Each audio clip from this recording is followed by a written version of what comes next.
तो आप सभी साथियों को बहुत बहुत नमस्कार। आज के इस शानदार सेशन में आपका स्वागत करता हूं, अभिनंदन करता हूं। आशा करता हूं कि आप सभी ज़बरदस्त होंगे, बेहतरीन होंगे और अपना व्यावसायिक कार्य निष्पादन बहुत ही शानदार तरीके से कर रहे होंगे भाई। और अपने एग्जामिनेशन की तैयारी भी बहुत अच्छे से कर रहे होंगे। और आप अपने एग्जामिनेशन की तैयारी भी बहुत अच्छे से कर रहे होंगे। वाह, बहुत बढ़िया। तो ये अच्छी बात है ना। कोई एकदम से फोटोकॉपी हो रहा है हमारा तो आज के सेशन में आप जितने भी साथी जुड़े हुए हैं सभी का बहुत बहुत स्वागत, अभिनंदन। अभी आपने कितना बढ़िया सा गीत सुना। जैसा सोचोगे तुम वैसा बन जाओगे, जैसा कर्म होगा वैसा फल पाओगे। तो हम लोग यहाँ पर इस दुनिया में कर्म करने के लिए आए हैं और इस कर्म को करते समय अगर ज्ञान की रोशनी आ जाए, एक टॉर्च आ जाए ज्ञान का, तो सही दिशा मिल जाती है। और जब सही दिशा में अच्छे सार्थक प्रयास के साथ हम जाते हैं तो हमारा जीवन सफल हो जाता है। जिस चीज के लिए हम लोग इस धरती पर आए हैं उसकी सार्थकता हो जाती है। हमारे तमाम साथी यहाँ पर जुड़े हुए हैं, उनका अभिनंदन करते हैं। सभी एक दूसरे को नमस्कार कर रहे हैं। साथियों, मैं आज के सेशन में आप सभी को सभी की ओर से नमस्कार कर रहा हूँ। तो मुख्य तौर से आज मैं एक गेस्ट को भी यहाँ आमंत्रित किया हूँ। तो हमारे बीच उपस्थित हैं जैन साहब। मेरी आवाज़ आप तक पहुँच रही है? तो टैक्स के जानकार हैं, हमें बीच बीच में मार्गदर्शन करेंगे। तो जैन साहब, मेरी आवाज़ आप तक पहुँच रही है? तो आपको नमस्कार करना चाहेंगे हमारे साथी।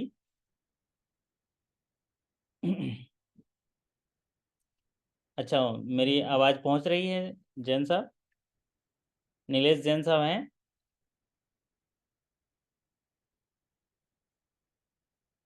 अच्छा जैन साहब, जरा आपकी आवाज़ नहीं आ रही हमारे दर्शकों तक। तो मैं चाहूँगा कि अच्छा, आप ये आवाज़ नहीं है, म्यूट म्यूट हैं आप, अनम्यूट कर लीजिए। अच्छा, ओके ओके। तो साथियों, स्क्रीन पर हमारे साथ आज टैक्स से जानकार हमारे एक साथी हैं जिनसे मैं रिक्वेस्ट किया, काफ़ी समय से रिक्वेस्ट कर रहा था, आज समय दिए हैं, बहुमूल्य समय। तो जैन साहब, आपको बहुत बहुत नमस्कार। नीलेश जैन साहब हमारे। सभी को नमस्कार। आपका बहुत बहुत धन्यवाद सर। तो ये सेशन हम डिस्कस करेंगे, तो बीच बीच में आपकी सलाह जो है आप थोड़ा दे दीजिएगा। और किसी स्क्रीन के बारे में जो है हमारे साथियों को आखिरी में हम लोग डिस्कस भी कर लेंगे। और आशा करता हूं कि हमारे साथी जो हैं आज के सेशन के बाद टैक्स से जुड़े हुए, टैक्स स्लैब से जुड़े हुए तथा अपने दायित्व के प्रति जो है आज के सेशन में जानकार होंगे, जानकारी उनको मिलेगी। तो मैं ये सेशन साझा कर रहा हूँ। नीलेश जैन साहब से रिक्वेस्ट करता हूँ कि वो भी साथ में बने रहें और साथ ही ध्यानपूर्वक सुने। फिर आखिरी में हम लोग जैन साहब से सलाह ले लेंगे और फिर उसके बाद जो है हम लोग को क्या करना चाहिए क्या नहीं करना चाहिए हम लोग चर्चा करेंगे। तो सबसे पहले मैं आप सभी साथियों का फिर से एक बार स्वागत करता हूँ। सभी साथियों को बताना चाहता हूँ कि ये जो टैक्स स्लैब आज चर्चा करेंगे, ये जानना एज ए बैंकिंग जो प्रोफेशनल होने के नाते आपका एक दायित्व भी है। क्यों? क्योंकि जब हम बैंकिंग इंडस्ट्री में हैं, एक आर्थिक गतिविधियों को निगरानी करते हैं, तो हमें उन पर लगने वाले टैक्स के बारे में पूरी तरह से ज्ञान होना चाहिए। तो सबसे पहली बात जब टैक्स की बात आती है तो हमको ये बात आती है कि भाई इनकम टैक्स है क्या, या टैक्स ये जो है क्या। तो इनकम टैक्स सरकार द्वारा एक टैक्स लगाया जाता है केंद्र सरकार द्वारा, जो एक प्रकार का ऐसा कर है कि एक मिनट में ये कुछ साथियों को म्यूट कर देता हूँ। एक प्रकार का ऐसा जो कर है कि एक वर्ष के भीतर व्यक्तियों के द्वारा और जो बिजनेसमैन के द्वारा एक वित्तीय वर्ष में कमाई गए जो आय है उस पर केंद्र सरकार एक टैक्स लगाती है, जिसको बोलते हैं इनकम टैक्स। लोगों के, व्यक्तियों के या व्यक्तियों के और व्यवसायियों के एक वित्तीय वर्ष में जो भी कमाई गई आय है, उस आय पर जो टैक्स लगाया जाता है उस टैक्स को इनकम टैक्स कहते हैं। और इसमें जो नया स्लैब लाया गया है फाइनेंशियल ईयर 23-24 के लिए, तो आय का ये एक प्रकार प्रकार है। ऐसे तो बहुत सारे टैक्स लगते हैं, लेकिन उसका एक प्रकार है जो केंद्र द्वारा लगाया जाता है और व्यक्तियों पे लगाया जाता है, बिजनेसमैन पर लगाया जाता है, और एक वर्ष के दौरान जो कमाई गई राशि है उस पर ये टैक्स लगाया जाता है। अगर खास तौर से देखें फौजी प्रदीप जी, तो किसी भी देश के लिए राजस्व एक स्रोत होता है। किसी भी राष्ट्र के लिए केंद्र सरकार के पास राजस्व का एक स्रोत होता है, वो होता है इनकम टैक्स। तो सरकार इस रेवेन्यू का इस्तेमाल जो है इंफ्रास्ट्रक्चर के डेवलपमेंट के लिए, स्वास्थ्य सेवाएं प्रोवाइड कराने के लिए, एजुकेशन के लिए, एग्रीकल्चर सेक्टर में कुछ सब्सिडी प्रोवाइड कराते हैं, या सरकार जो कल्याणकारी योजनाएं चालू करती हैं उनका सुचारू रूप से संचालन हो पाए, लोगों को लाभ मिल पाए, उसके लिए वो राजस्व इकट्ठा करती हैं। और उस राजस्व का एक महत्वपूर्ण हिस्सा जो है वो कर से आता है। अब जो टैक्स होते हैं दो प्रकार के होते हैं, एक तो डायरेक्ट टैक्स होता है, एक इनडायरेक्ट टैक्स होता है। तो यहाँ पर एक वर्ष में जो आप कमाई गई राशि पर जो सीधा टैक्स लगाया जाता है, सीधा सीधा टैक्स आपने कमाया उसी पर टैक्स लगाया गया, उसको बोलते हैं डायरेक्ट टैक्स। और एक होता है इनडायरेक्ट टैक्स। तो यहाँ पर जो हम डायरेक्ट टैक्स की बात करेंगे, डायरेक्ट टैक्स जो होता है वो एक इनकम टैक्स होगा, एक कॉर्पोरेट टैक्स होगा। अगर कोई व्यक्ति या कोई भी बिजनेसमैन, कोई करदाता है, अगर वो आय कमाता है, अर्जित आय करता है, उस पर जो टैक्स पे करता है उसको बोलते हैं इनकम टैक्स, और ये दर जो है सरकार डिसाइड करती है। दूसरा है कॉर्पोरेट टैक्स। जैसे कंपनियां काम करती हैं, अपने कारोबार से मुनाफा कमाती हैं, उसके बाद टैक्स पटाते हैं, तो उनको कॉर्पोरेट टैक्स कहते हैं। अब इसमें आप लोग को लग रहा होगा जो अभी बजट में हमारे जो फाइनेंस मिनिस्टर हैं श्रीमती निर्मला सीतारमन जी ने एक नए टैक्स स्लैब की जो है शुरुआत की है। तो ये टैक्स रिजिम जो है एक ऐसा कॉम्प्रिहेंसिव सिस्टम है जिसमें टैक्स इम्पोज किया जाता है सेंट्रल गवर्नमेंट और स्टेट गवर्नमेंट में। तो इसमें the main type of taxes in India: income tax, goods and services tax, corporate tax, custom duty, excise duty, और वेरियस टाइप ऑफ जो है स्टेट स्पेसिफिक टैक्सेस हैं। यहाँ पर हम दो चीज़ें बात करेंगे, एक तो इनकम टैक्स पे बात करेंगे जो डायरेक्ट टैक्स है, और दूसरा हम बात करेंगे इनके रिटर्न फाइलिंग। तो दोनों के इंटीग्रल पार्ट में अभी हम टैक्स रिजिम पे बात करेंगे, साथ ही साथ टैक्स रिलेटेड इंफॉर्मेशन की बात कर रहे हैं, और दूसरा डॉक्यूमेंट टैक्स अथॉरिटी में क्या क्या रिटर्न भरने हैं उस पर चर्चा करेंगे। तो सबसे महत्वपूर्ण बात जो मैं आपसे चर्चा कर रहा था कि ये डायरेक्ट टैक्स है, इनकम टैक्स, और ये एक बहुत बड़ा स्रोत है देश के राजस्व का, जिसका उपयोग वो समाज के इंफ्रास्ट्रक्चर विकास, देश के बहुत ही कल्याणकारी योजनाओं में लगाते हैं। अब बात आती है इनकम टैक्स किसे देना चाहिए। तो इनकम टैक्स जो है अलग अलग श्रेणियों में बांटा गया है टैक्स के लिए। जैसे कि इंडिविजुअल्स में बांटा गया है, हिंदू अनडिवाइडेड में बांटा गया है, फर्म्स बांटा गया है, कंपनियां बांटा गया है, फिर साथ ही साथ जो है बहुत सारे व्यक्तियों का एक साथ जो इंस्टीट्यूशन है उनके लिए, फिर उसके बाद आर्टिफिशियल जो लीगल पर्सन होते हैं उनके लिए। तो फिर इसमें मोटे तौर से दो होता है, एक निवासी भारतीयों के लिए भी होता है, एक अनिवासी भारतीयों के लिए भी होता है। एक और उसको कैटेगरी में बांटा गया है जो एज क्राइटेरिया।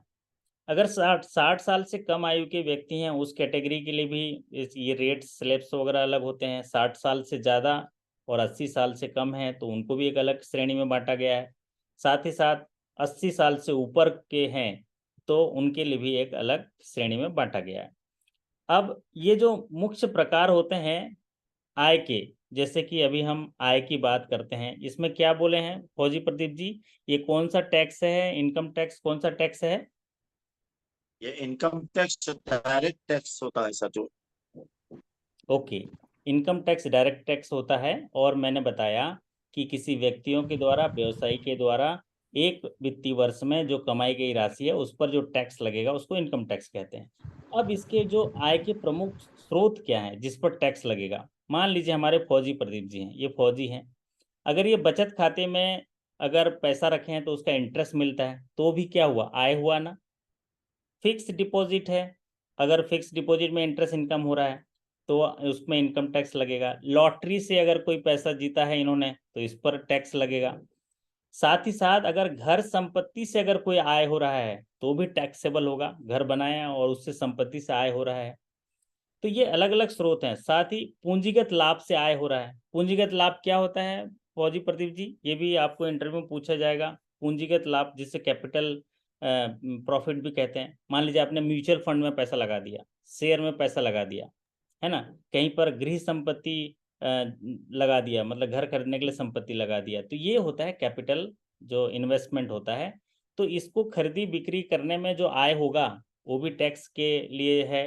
साथ ही साथ आपका पेशा, प्रोफेशन, जैसे अभी आप फौजी प्रदीप जी एक प्रोफेशनल हैं, तो आप जो आपको सैलरी मिल रहा है, जो फीस मिल रहा है, वो साथ ही साथ अगर कोई प्रोफेशनल्स है, जैसे कि कोई फ्रीलांसर बिजनेस कर रहा है, कोई सेल्फ एम्प्लॉयड है, कोई चार्टर्ड अकाउंटेंट हैं, कोई एलआईसी एजेंट्स है, डॉक्टर्स हैं, पेशेवर से जो पैसे से कमाए गए जो राशि है उन उनमें जो है उनको जो फीस मिलती है, जो उनका इनकम होता है, उस पर जो है उनको टैक्स लगेगा। जैसे ट्यूशन टीचर है, ये सारे जो हैं इसके अंदर आते हैं। और जो एक भाग है जो प्योर भाग होता है, वेतन से होता है, वेतन और पेंशन से कमाई गई आय। तो वेतन और पेंशन, जैसे आज इस स्क्रीन पर जितने भी लोग जुड़े हैं सभी इसी पैसे से जुड़े हैं, जो वेतन और पेंशन से कमाए गए जो आय है। पेंशन से तो अभी नहीं होंगे कोई, क्योंकि सब यंग एनर्जेटिक हैं, सब बैंक में काम कर रहे हैं, तो वेतन से कमाई गई आय है। तो ये जो जितनी सारी चीज़ें मैंने बताई है आय में, इसकी दो व्यवस्थाएं रखी गई, एक पुरानी आयकर व्यवस्था और एक नई आयकर व्यवस्था। तो सरसरी नज़र से हम लोग दोनों बातें करेंगे और दोनों के स्लैब पर डिस्कस करेंगे। कानून क्या कहता है, भारतीय आयकर कानून, इनकम टैक्स एक्ट जो है, एज ए बैंकर होने के नाते बहुत बार जिक्र होता है आपको टीडीएस वाले सेक्शन में। तो आज जो है हम लोग इस पर चर्चा करेंगे, किसमें आयकर की दर क्या है और किसमें जो है रिलैक्सेशन है, और क्या क्या चीज़ें जो है आप इन्वेस्टमेंट के तहत दावा कर सकते हैं कटौती का बचत निवेश के साथ। तो यहाँ तक की बातें सरल तरीके से समझ में आ गई कि टैक्स क्या है। अच्छा, फौजी प्रदीप जो है मुझे पेंशन भी मिलना है, वाह, डबल इंजन की सरकार है ये तो है। यूपी में काबा, है ना, इधर दिल्ली में मोदी, तो वहाँ बाबा, ये तो डबल इंजन की सरकार है। बहुत बढ़िया। तो जब भी आप पार्टी दोगे तो डबल पार्टी देना, ठीक है।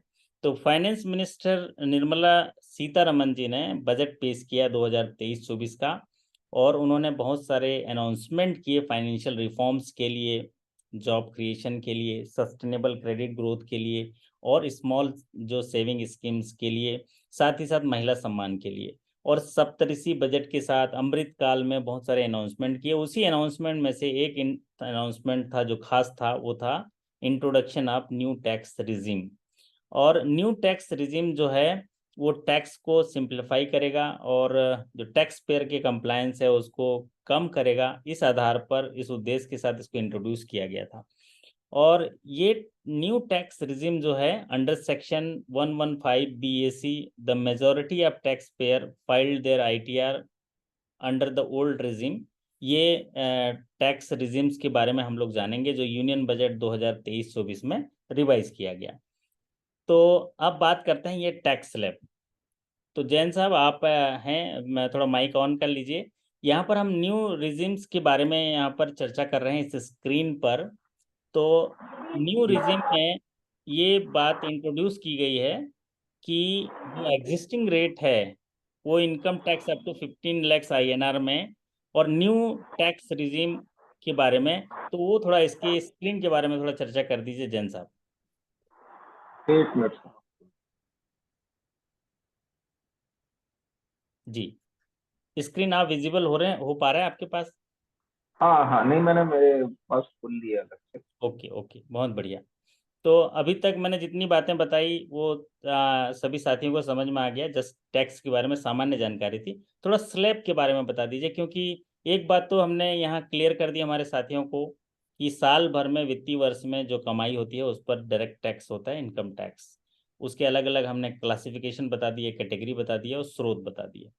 अब आप थोड़ा रेंज बता दीजिए कि अगर आपकी जो हमने बताई इनकम का, उस रेंज में अगर 2.5 लाख तक का आपका इनकम है तो नए रिजीम पे कितना टैक्स लगेगा? अपनी जो आपके पास ये सामने स्क्रीन दिख रही है, इसमें 2.5 लाख तक दोनों में कोई टैक्स नहीं है। फिर ओ, अपन आगे बढ़ते हैं, इस दोनों स्कीम रिजीम को समझने के पहले अपन ये समझ लें दोनों रिजीम में अंतर क्या है। जो ये टैक्स स्लैब है ये तो आप लोगों को सबको दिख रहा है, जो इनकम रेंज दिख रही है उसी हिसाब से टैक्स के स्लैब भी है। लेकिन हमारे लिए टैक्स से इम्पोर्टेंट ये है कि न्यू और ओल्ड में डिफरेंस क्या है। न्यू और ओल्ड में डिफरेंस ये है, न्यू रिजीम में आपको किसी भी तरह का कोई डिडक्शन नहीं मिलना है, और ओल्ड में आपको जो डिडक्शन है, डिडक्शन अंडर चैप्टर 6A जो आप लोग लेते थे अभी तक, वो आपको मिलेगा ओल्ड में। तो हमें ये ध्यान रखना है कि ओल्ड के अंदर यदि जो LIC के आपके बेनिफिट रहते थे, एजुकेशन के लिए आप बेनिफिट देते थे, इस तरह के जो बेनिफिट हम बच्चों की एजुकेशन के लिए, हाउसिंग लोन के प्रिंसिपल का डिडक्शन, ये सारे डिडक्शन जो हम लेते थे वो सारे हमें ओल्ड में मिलेंगे।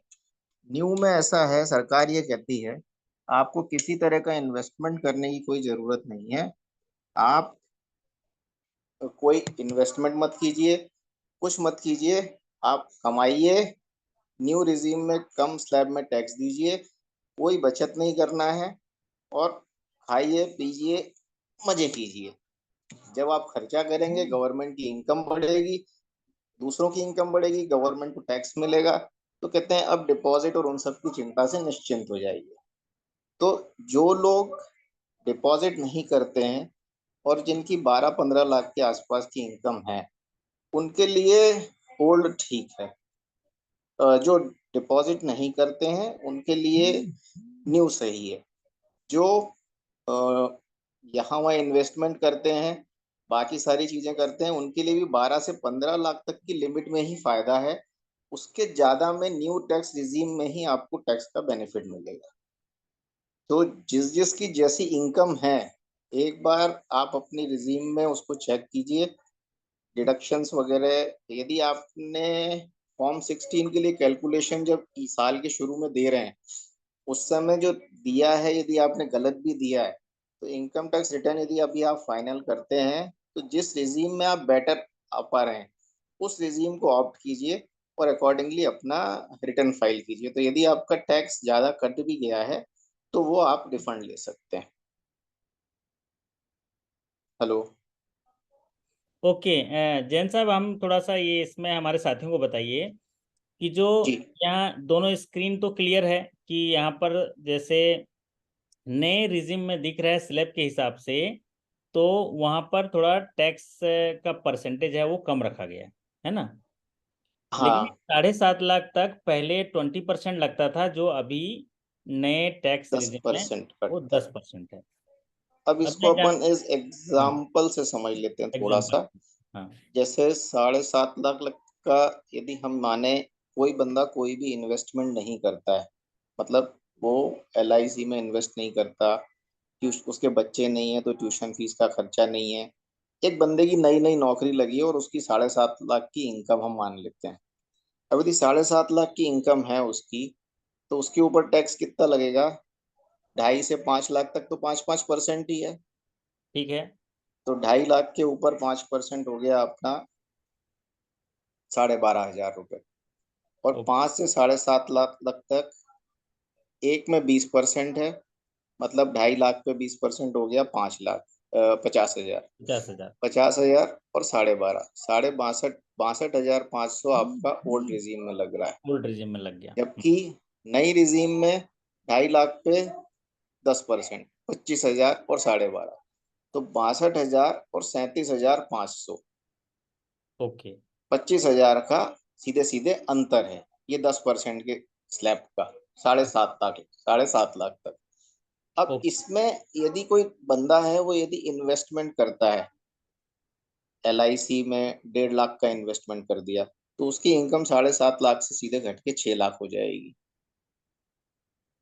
बहुत बढ़िया। और वो NPS भी लेता है, मान लें हम्म, नेशनल पेंशन स्कीम, 50,000 का उसको वहां बेनिफिट मिल जाएगा। यदि उसने हाउसिंग लोन लिया है, उसका भी बेनिफिट मिल जाएगा। नई रिजीम में वो सारे बेनिफिट नहीं मिलेंगे। तो यदि उसकी इनकम 5.5 लाख ही रह जाती है, यदि हम मान लें, 2 लाख रुपए इन्वेस्टमेंट कर दी है उसने, 1.5 लाख रुपए एलटीसी में, और 50,000 सिर्फ एनपीएस ही ले लें, हम 2 लाख ही ले लें, तो उसकी इनकम 5.5 लाख रह जाएगी। तब उसको कितना टैक्स देना पड़ेगा? 5 लाख तक 12,500, और 5 लाख से 50,000 तक में 20%, 10,000 रुपए, सिर्फ 22,500 रुपए। जबकि नए वाले में यदि इन्वेस्टमेंट नहीं करेगा तो उसको 37,500 देने हैं। तो ओके। हम ये समझें, जिसका इन्वेस्टमेंट नहीं है उसके लिए नई रिजीम बहुत अच्छी है, और ओल्ड में जब ऐसे आप स्लैब देखते जाएंगे तो 10, 12, 13 लाख तक में इन्वेस्टमेंट तक ठीक है। उसके बाद जब आप इन्वेस्टमेंट करेंगे भी, तो भी आप एक हायर स्लैब के बाद न्यू रिजीम के लिए फायदेमंद होते चले जाएंगे। अच्छा, 12-13 लाख तक जाएंगे। उम्मीद है आप लोगों को थोड़ा बहुत समझ आ रहा होगा। एक है, जैसे आप यहाँ पर ज्यादातर लोग जो हैं 10 लाख वाले कैटेगरी में हैं। 10 लाख मतलब ये ओके।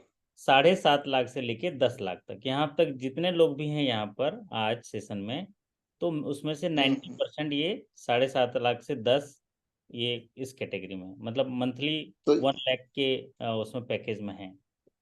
तो 10 से ओके 12 भी तो मान लें आप इसको। तो इस तरीके से थोड़ा एक एग्जांपल के 10 तौर पे 10 से 12, 10 से 12 लाख।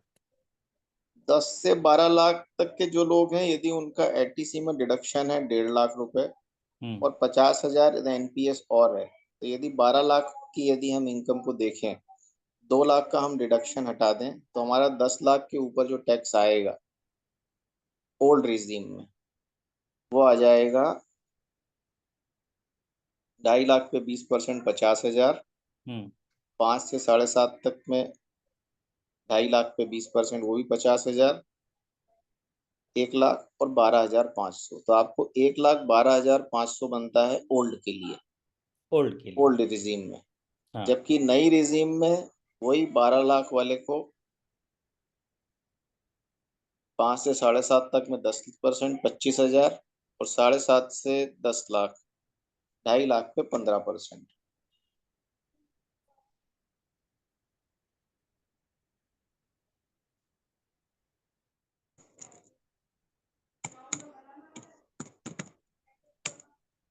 $37,500, हम्म।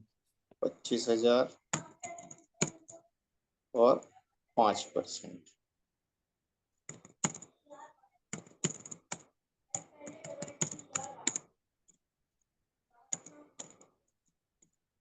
नई स्कीम में अपना टैक्स बनता है 75,000, और 75,000। ओल्ड में जो हमने आप। निकाला था 12,500, हम्म।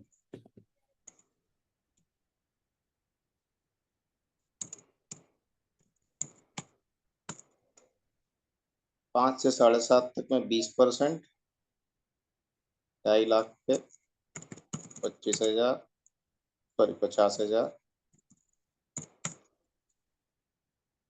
और 7.5 से 10 तक में फिर 20%, फिर 50,000। तो हम ओल्ड में जो टैक्स देंगे 1,12,000, 1,12,000 ओल्ड में, और नए में 75,000। 75,000। नए में 75,000। और दोनों में आपने इन्वेस्टमेंट कितना लिया है? 2 लाख। 2 लाख। 2 लाख। तो सभी साथी समझ पाए होंगे। और आपने इनकम को 12 लाख पे लिया है, 12 लाख पे। इनकम 12 लाख। 12 लाख। अगर इनकम 12 लाख है, जैसा कि यहाँ पर जो सभी साथी 90% लोगों का जो ग्रॉस इनकम है वो है मंथली 1 लाख, तो 12 महीने का ये 12 लाख कमाते हैं। तो 12 लाख अगर इनकम है और ओल्ड रिजिम में जाते हैं, तो उनका जो टैक्स कलेक्ट जो आ रहा है 2 लाख के इन्वेस्टमेंट के बाद, वो आ रहा है 1,12,000, और नए में 75,000 आ रहा है। तो ये 12 लाख वाले हैं, इसलिए आपने नए जो है नए रिजिम में इनको रिलैक्सेशन है। और आप कह रहे थे कि 13 लाख है, उससे ऊपर आएंगे तो उसके लिए कुछ कह रहे थे आप, इनकम। मतलब हायर इनकम वालों के लिए सीधे सीधे न्यू रिजीम। एक मिनट सर, मैं एक बार और कैलकुलेट कर लूं। कैलकुलेट कर लीजिए जरा, आपके पास तो मैं गलत तो गलत तो नहीं कर रहा, एक हाँ मिनट हाँ। रुक जाइए। या आप अपना स्क्रीन भी साझा कर सकते हैं, अगर वो कैलकुलेट कर रहे हैं वहाँ पर कोई फॉर्मूला अगर है तो ये विजिबल भी हो जाएगा, या ऐसे भी बता सकते हैं आप। तो ये तो हमारे साथी स्लैब देख रहे हैं। और स्लैब में क्या होगा, इनके इनकम के हिसाब से स्लैब होगा। और जो इनकम जैसे 5 आपका 10 लाख का करते हैं, 10 लाख की इनकम है, तो 5 लाख से अगर 7.5 लाख के बीच का टैक्स है वो ओल्ड में 20%, न्यू में 10% होगा। उस स्लैब के आधार पर लिया जाता है, पूरे अमाउंट पर नहीं लिया जाता है। उस स्लैब के आधार पर टैक्स लगेगा और ऐड होगा।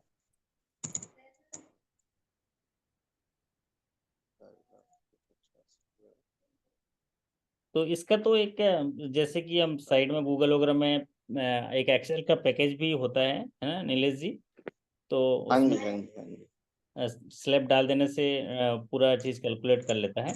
वो भी हाँ, मैं वैसे ये स्लैब आपको कई जगह मिल जाएंगे। मिल जाएंगी, मैं प्रोवाइड कर उस दूंगा हमारे साथियों को, ताकि वो खुद का कैलकुलेशन कर लेंगे भी कि वो कितना नेक्स्ट न्यू में कितना मिलेगा, ओल्ड में कितना मिलेगा, है ना? वो आपके पास हाँ, है तो आप ही दे दीजिएगा, वैसे नहीं तो मेरे पास भी कहीं मिल जाएगा। एक गलती कर रहा था मैं, हाँ माफी हाँ, चाहूंगा। ओके, कोई बात नहीं, बताइए। 12 लाख, 2 लाख के 30%, 40,000।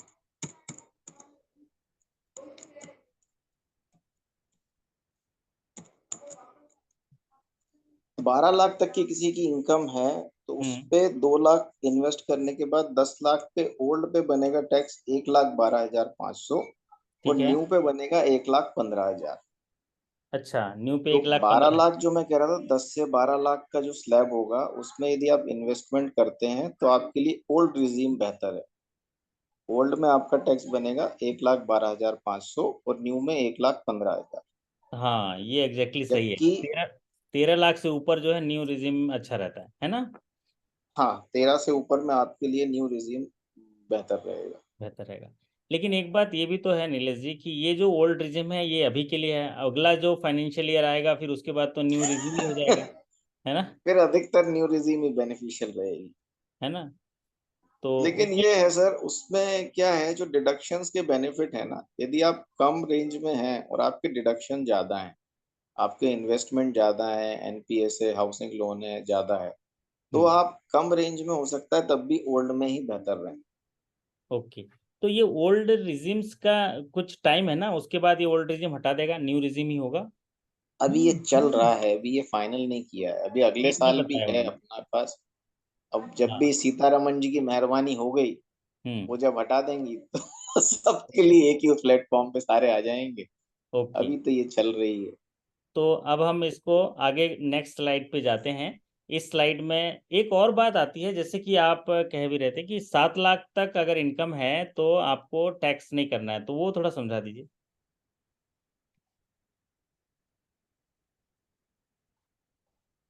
हेलो नीलेश जी? अगले साल के लिए ना सर? हाँ, 7 लाख तक का जो टैक्स, 7 लाख तक इनकम है तो वो टैक्स नहीं लगेगा। वो नेक्स्ट फाइनेंशियल ईयर के लिए जो अनाउंसमेंट किया उसको थोड़ा रिपीट कर बता दीजिए। वो 7 लाख तक के लिए सभी को उन्होंने छूट दे दी है। ओके। अगले साल के लिए है वो। इस ओके। साल तो अभी अपन जो रिटर्न वगैरह भर रहे हैं उसके हम्म, लिए, तो अभी इसी के हिसाब से अपन कैलकुलेशन करें। ठीक है। हाँ ठीक है, वो आप क्लियरिटी कर दिए कि जो नेक्स्ट असेसमेंट ईयर 2024-25 होगा तो उसके लिए जो है आपका वो 7 लाख का वो रिलैक्सेशन उन्होंने दिया, 7 लाख तक टैक्स नहीं लगेगा। एक बात और बता दीजिए, ये असेसमेंट ईयर और फाइनेंशियल ईयर इसके बारे में थोड़ा बता दीजिए। जो भी आपका करंट ईयर रहता है, जैसे अभी 22-23 खत्म हुआ है, जो आप फाइनेंशियल ईयर, बैंक वालों के लिए फाइनेंशियल ईयर की लैंग्वेज समझना सबसे बेटर है। जो ओके। आप फाइनेंशियल ईयर समझ बोलते हैं उसको हम्म। इनकम टैक्स की लैंग्वेज में प्रीवियस ईयर बोलते हैं। मतलब अच्छा। उनके लिए वो पिछला साल है जिसके हाँ। जिस पे इनकम कैलकुलेट होगी। और उस प्रीवियस ईयर के आगे यदि आप अगला फाइनेंशियल ईयर देखते हैं, वो इनकम टैक्स की लैंग्वेज में असेसमेंट ईयर कहलाता है। ओके। करंट फाइनेंशियल ईयर को प्रीवियस ईयर कहा जाता है, और उसमें एक और जोड़ दें आप तो वो असेसमेंट ईयर कहलाता है इनकम टैक्स में। और जितनी भी चीजें इनकम टैक्स में कैलकुलेट की जाती हैं वो नॉर्मली प्रीवियस ईयर वो बहुत कम बोलते हैं, उसमें अधिकतर असेसमेंट ईयर का ही हवाला दिया जाता है। तो आप रिटर्न वगैरह अपनी देखेंगे, उसमें जो भी लिखा रहता है तो असेसमेंट ईयर के हिसाब से ही लिखा रहता है। तो आप जो 22-23 फाइनेंशियल ईयर या प्रीवियस ईयर के लिए रिटर्न भरेंगे उसके लिए असेसमेंट ईयर माना जाएगा 2023-24। और ओके, आपकी इनकम टैक्स रिटर्न में भी उसी तरह से ऊपर असेसमेंट ईयर 23-24 लिखा होगा। क्या लिखा है? असेसमेंट ईयर 23-24 लिखा है। तो यहाँ पर एक बेसिक एजम्पशन लिमिट दिया है सीनियर सिटीजन के लिए, और उस स्क्रीन पर अभी हम लोग हैं। Under the new tax regime the basic tax assumption will remain the same for all SSCs including senior citizen. Therefore, in case somebody opt for the new regime, there will be no higher tax exemption for the senior and super senior citizen. तो दो तरह के senior citizen होते हैं। एक senior citizen होते हैं जो 60 साल पूरे कर जाते हैं, तो उनको सीनियर सिटीजन कहते हैं। और एक सुपर सीनियर सिटीजन होते हैं जो 80 एंड एबव होते हैं, 80 ईयर्स एबव 80 ईयर्स होते हैं, उनको सुपर सीनियर सिटीजन होते हैं। इनके बारे में थोड़ा इस स्क्रीन के बारे में बता दीजिए नीलेश जी। इसमें एक समय था तब income tax super senior citizens को बेनिफिट ज्यादा देता था, लेकिन अब न्यू टैक्स रिजीम आ गई है और इनकम टैक्स स्लैब जिस हिसाब से अब बढ़ते चले जा रहे हैं। पहले टैक्स स्लैब जो आप देखते थे 2 लाख, 2.5 लाख, 3 लाख होते थे, अब धीरे धीरे बढ़ के 5 लाख तक पिछले साल हो गया। अगले साल तक कई लोगों की इनकम जो 7 लाख तक है वो पूरी तरह से छूट हो जाएगी। तो देखा जाए तो अब वो ये धीरे धीरे ये कर रहे हैं कि भाई सभी लोगों के लिए इनकम का बेनिफिट वो जो सुपर सीनियर में ज्यादा देते थे उसको तकरीबन एक तरह से खत्म जैसा करते चले जा रहे हैं। यदि हम इसी शीट को देखें तो ओल्ड रिजीम जो एग्जम्पशन की थी, people above 80 years of age में 5 लाख रुपए थी, वो अब 24-25 में घट के 3 लाख पे आ गई ओके, न्यू रिजीम में। तो वो डिफरेंसेस एक तरह से गवर्नमेंट का जो भी ख्याल है, या तो वो ये सोचते हैं कि अब जितने बेनिफिट दे रहे हैं वो काफी हैं, या स्लैब ज्यादा हो चुके हैं तो उतनी इनकम काफी है, तो उस स्लैब को वो कम करती जा रही है। आने वाले समय में तो हो सकता है ये बिल्कुल बराबर पे, अच्छा। बराबर ही हो गए अगले साल से ही। तो तीन यहाँ पर लाख तीन अगर लाख अगर 3 लाख 60 साल से कम हैं किसी के लिए लोग, कोई। अगर 7 ईयर से कम हैं, तो उनको जो है न्यू टैक्स रिजिम में 23-24 के लिए 2.5 लाख का एजम्पशन लिमिट है, और 24-25 के लिए 3 लाख का, और 3 लाख 60 to 80 हैं तो ओल्ड में 3 लैक्स था, और इस असेसमेंट ईयर 23-24 में 2,50,000, और नेक्स्ट 24-25 असेसमेंट ईयर के लिए ये 3 लैक्स है। और सुपर सीनियर सिटीजन, ये सवाल बहुत आता है नीलेश जी, इनके जो हमारे साथी हैं प्रमोशन एग्जाम देते हैं तो उसमें पूछता है सुपर सीनियर सिटीजन कौन है। तो सुपर सीनियर सिटीजन ये जो व्याख्या की गई है इनकम टैक्स में रिलैक्सेशन के लिए की गई है। हाँ, बाकी तो देखा इनको जाए तो ऐसा रिटर्न भरने के लिए ऐसा कुछ भी उसमें रिलैक्सेशन मिलता है ना, रिटर्न सबमिट वगैरह करने के लिए भी? ये सर मेरे को अभी याद नहीं है, ओके, मैं देख के और बता दूंगा इसको। ठीक है। तो इसमें ओल्ड रिजिम में 5 लाख का एग्जाम्पशन था, बट न्यू रिजिम में इस असेसमेंट ईयर के लिए तो 23-24 के लिए तो बहुत कम है, 2.5 लाख। सभी का 2.5 लाख कर दिया उन्होंने। सभी का और 2.5 लाख और और अगले 80 साल एंड एबव के लिए जो 24-25 असेसमेंट ईयर है उसमें एजम्पशन लिमिट जो है 3 लाख की है। ये एजम्पशन लिमिट थोड़ा बता दीजिए। एजम्पशन लिमिट एक ऐसा लिमिट है जहां पर वो जो एसएससी टैक्स है। का जब तक बेसिकली जो आप रिटर्न फाइल करते हैं, हम्म, सेक्शन 131 इनकम टैक्स एक्ट में कहा जाता है, आप लोग जो रिटर्न भरते हैं वो सेक्शन 139 के अंदर भरते हैं। सेक्शन 139 ये कहता है यदि आपकी इनकम मिनिमम आपकी इनकम सेक्शन 139 की एग्जम्पशन लिमिट से ज्यादा है तो आप इनकम टैक्स रिटर्न फाइल करने के लायबल हैं। हाँ, तो आप अपना वो एजम्पशन क्या नहीं है, कहता आपको है, रिटर्न फाइल करना आपकी है। रिटर्न फाइल कब करना है, आप कब लायबल हैं, जब आप 139(1) के हिसाब से आपकी इनकम एग्जम्पशन लिमिट से कम है। यदि ज्यादा है तो आपको रिटर्न भरनी है। अब मान लें किसी की इनकम अभी 2.5 लाख की अपनी एग्जम्पशन लिमिट है, किसी की इनकम 3 लाख है, 3 लाख है तो उसको इनकम टैक्स रिटर्न भरना जरूरी है। वो एग्जम्पशन लिमिट में वो सेक्शन 139(1) के हिसाब से एग्जम्पशन लिमिट से ज्यादा है तो उसे रिटर्न भरना कंपलसरी। अब कई लोग ऐसा जरूर करते हैं कि यदि उसके डिडक्शंस और ये सब हैं तो रिटर्न फाइल नहीं करते, लेकिन इनकम टैक्स डिपार्टमेंट यही बोलता है आपकी इनकम यदि उससे ज्यादा है, एग्जम्पशन लिमिट से ज्यादा है, तो आपको रिटर्न फाइल करना चाहिए। ओके, ये एग्जम्पशन लिमिट ये एग्जाम्पशन का लिमिट है। चलिए, तो रेफरेंसेस है। ये एग्जाम्पशन की जब 139 आप बात आपने की, वो रिटर्न फाइल के लिए है। अभी हम बात करेंगे न्यू टैक्स रिजिम में क्या क्या एजम्पशंस और डिडक्शन जो है वो अलाउ किए गए हैं। तो ये जो इस आपको स्लाइड दिख रहा है, इसमें इसके बारे में थोड़ा सा बताइए हमारे साथियों को कि जो इसमें एक एटी, टीटीए, टीटीबी और ये टैक्स में एटीसी, इसके तहत जो एजम्पशन दिया है, इसमें थोड़ा इस स्क्रीन के बारे में बता दीजिए। ये जो मैं शुरू में पहली बार जो कह रहा था, न्यू और टैक्स में जो आपको डिडक्शंस का बेनिफिट मिलेगा और नहीं मिलेगा, वो सारी चीजें सॉरी यहाँ पर आनी है, तो वो मैं ज्यादा जल्दी बोल गया था। यदि आप देखें, जो हम कह रहे थे, यदि किसी की इनकम 12 लाख है और वो न्यू टैक्स रिजीम ऑप्ट करता है, यदि वो न्यू टैक्स रिजीम ऑप्ट करता है तो उसको लीव ट्रेवल आपको एलटीए मिलता है, उसका आप सेक्शन 10 में एग्जम्पशन लेते हैं। हाउस रेंट अलाउंस है, वो आपको अलाउंस का जो बेनिफिट मिलता है। स्टैंडर्ड डिडक्शन आपको 50,000 का बेनिफिट अलग से मिलता है सैलरी में। इस deduction eighty TTA TTB, TTA क्या है, जो आपको सेविंग में इंटरेस्ट मिलता है, सेविंग में इंटरेस्ट 10,000 तक आपका एटी टीटीए में डिडक्शन मिल जाता है। टीटीबी जो सीनियर सिटीजन है उनको 50,000 तक डिपॉजिट पे, जो आपकी एफडीआर है, बैंक में हो, पोस्ट ऑफिस में हो या और कहीं हो, उस पे जो डिडक्शन मिलेगा वो 50,000 तक सीनियर सिटीजन के लिए, उसका बेनिफिट नहीं मिलेगा। एंटरटेनमेंट अलाउंस, प्रोफेशनल टैक्स, जैसे एमपी में यदि जो लोग काम करते हैं उन्हें मालूम होगा, उनका 2500 रुपये मैक्सिमम प्रोफेशनल टैक्स कटता है।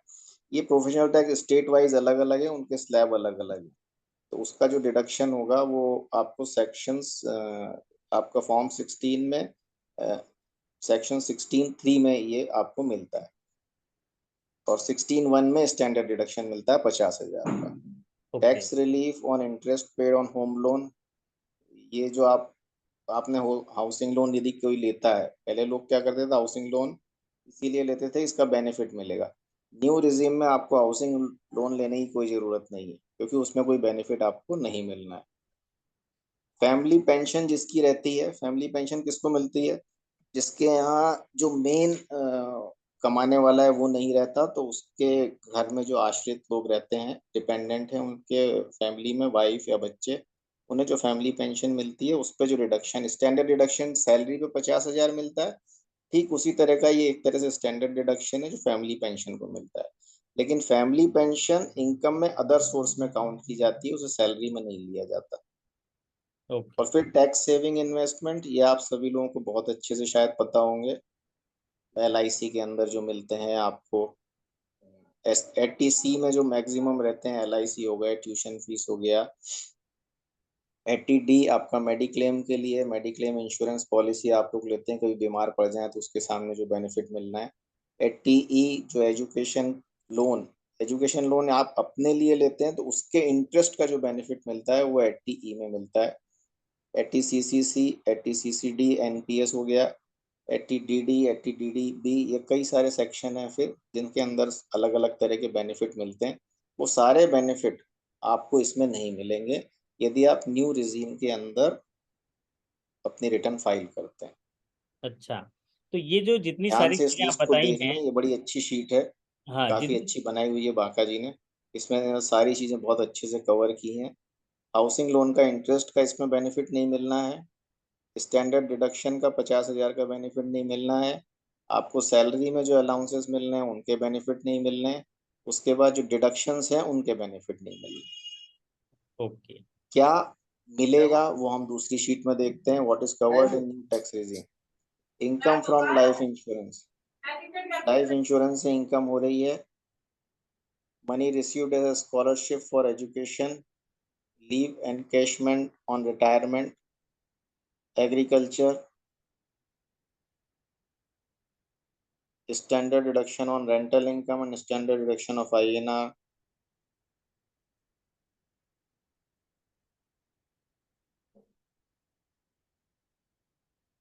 ओके, हाँ, बोलिए। जैन साहब आवाज आ रही है? 24-25 से होगा। हाँ, ये मैं कंफ्यूज हो रहा था, 50,000 दोनों जगह लिखा है तो क्यों है। हाँ, ये ये एक ही शीट पे असेसमेंट आ ईयर। गया है। नहीं नहीं, स्टैंडर्ड डिडक्शन इस साल हमें नहीं मिलेगा, लेकिन अच्छा, अगले साल असेसमेंट ईयर 24-25 में स्टैंडर्ड डिडक्शन का बेनिफिट मिलेगा। और अगले साल के लिए आप पे कृपा की है उन्होंने। हाँ, और ये रिट्रेसमेंट पेमेंट कैसा कर? कंपनसेशन, पीआरएस प्रोसीड, डेथ कम रिटायरमेंट बेनिफिट। तो ये सारी ऐसी चीजें हैं जो बहुत कम लोगों को मिलती हैं, तो इसका बहुत ज्यादा रिलीवेंस बहुत से लोगों के लिए नहीं मिलेगा। तो हमारे लिए मेन यही है कि क्या कवर नहीं है टैक्स रिजीम में, न्यू टैक्स रिजीम में। और इसी को हम उल्टे तरह से देख लें, लेफ्ट वाले कॉलम को, यदि ओल्ड टैक्स रिजीम में आप भरेंगे तो आपको ये सारे बेनिफिट मिलेंगे। तो जब आप अपने सैलरी का कैलकुलेशन करें तो आपको यही देखना है आपको इस लेफ्ट में से क्या क्या मिलता है या आप क्या क्या इन्वेस्ट करते हैं। यदि उस हिसाब से आप 12-15 लाख तक सैलरी में हैं और इसका डिडक्शन के बाद आप स्लैब में यदि कम पे आते हैं तो आपके लिए ओल्ड टैक्स रिजीम अच्छी रहेगी। और अदरवाइज आपके इन्वेस्टमेंट और बाकी इस तरह के बेनिफिट्स आपको नहीं मिलते तो आप सीधे सीधे न्यू टैक्स रिजीम में अपना टैक्स फाइल कर सकते ओके, हैं। जी मतलब सर। ये इसमें क्लियर है कि अगर मान लीजिए हम असेसमेंट ईयर 23-24 के लिए रिटर्न भर रहे हैं, तो अगर न्यू रिजिम्स को और लेते हैं तो स्टैंडर्ड डिडक्शन 50,000 का नहीं मिलेगा, हाँ है ना? तो एक हमने दिया है कि क्या क्या बेनिफिट नहीं मिलेगा नए टैक्स रिजिम में, और एक दिए हैं क्या क्या में बेनिफिट आप पा सकते हैं। तो ये इस स्क्रीन से आप सभी साथियों को जो है क्लियरिटी हुआ होगा। और इसमें आपको असेसमेंट ईयर भी दिया है, कब बेनिफिट मिलेगा और कब बेनिफिट नहीं मिलेगा। तो आगे और चलते हैं, और कुछ अच्छी जानकारियाँ मिलेंगी आपको। तो जैसा कि ये आपके पास स्क्रीन है जिसमें change in deduction on home loan interest, इसके बारे में ज़रा बताइए।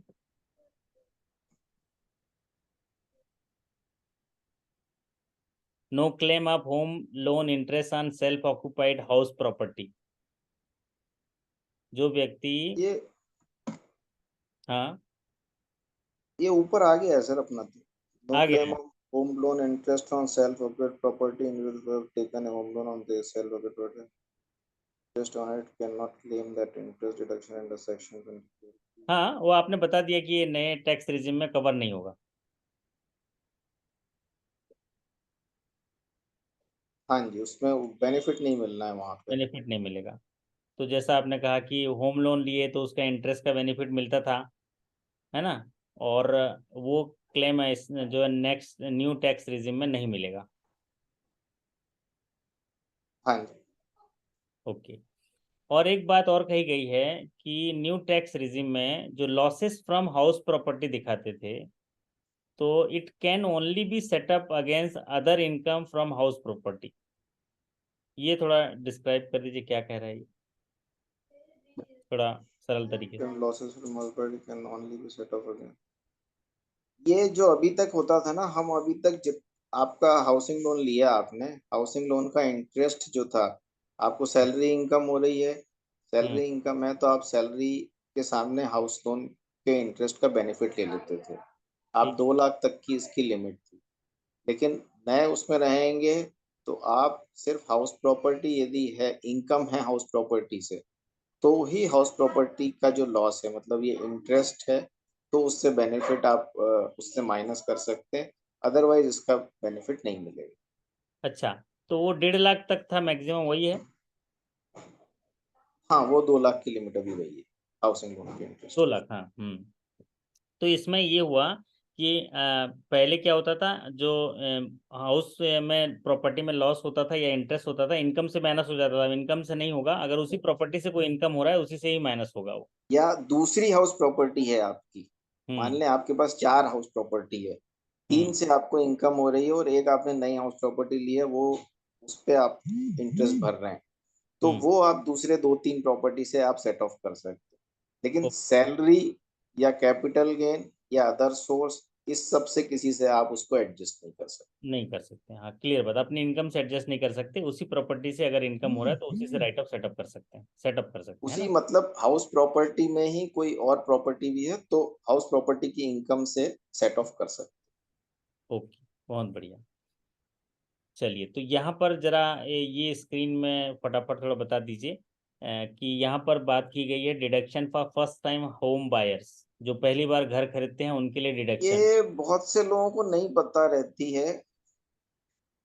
2000, अब ये सिर्फ उसके लिए है जिसने होम लोन लिया हो। फाइनेंशियल 80E जो था वो फाइनेंशियल ईयर 2016-17 में जिसने लिया होगा बेनिफिट, ये उनके लिए था। और जिसने 2019-20 में लिया होम लोन लिया है उसके ऊपर है। लेकिन ये जो होम लोन है, ये इसमें कुछ लिमिटेशंस भी हैं कि एरिया के हिसाब से, जगह के हिसाब से, ये एक ये समझ लें मध्यम वर्ग या निम्न आय वर्ग वालों के लिए ये स्कीम थी। और उस स्कीम में यदि किसी ने बेनिफिट, उस स्कीम के हिसाब से किसी ने मकान बनाया, 1000, कई इसमें शायद कई जगह जो एरिया है 500 या 700 स्क्वायर फीट का ही मकान है।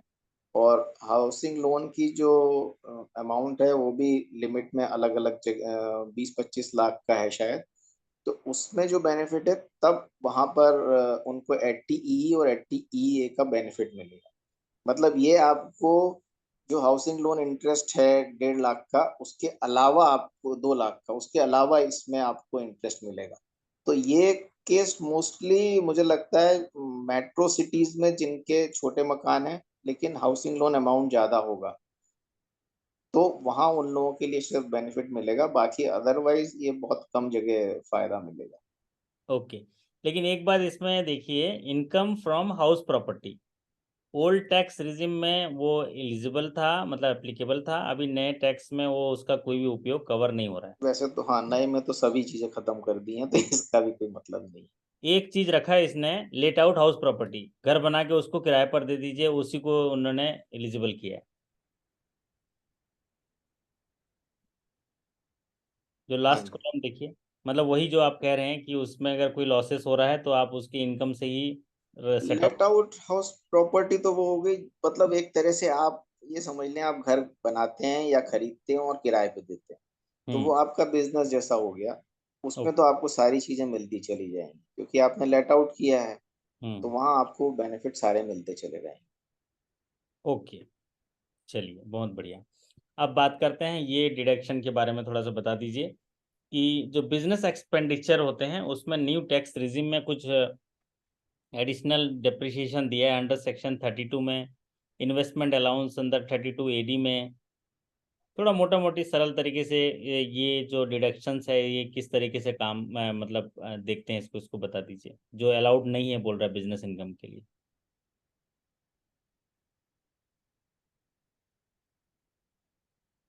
दिस डिडक्शन एजम्पशंस ये नॉट। न्यू टैक्स रिजीव बेसिकली ये सारे पुराने ही हैं। नया कुछ भी नहीं है इसमें। सिर्फ ये है कि पहले ओल्ड और न्यू टैक्स रिजीम के हिसाब से जो चेंजेस आए हैं।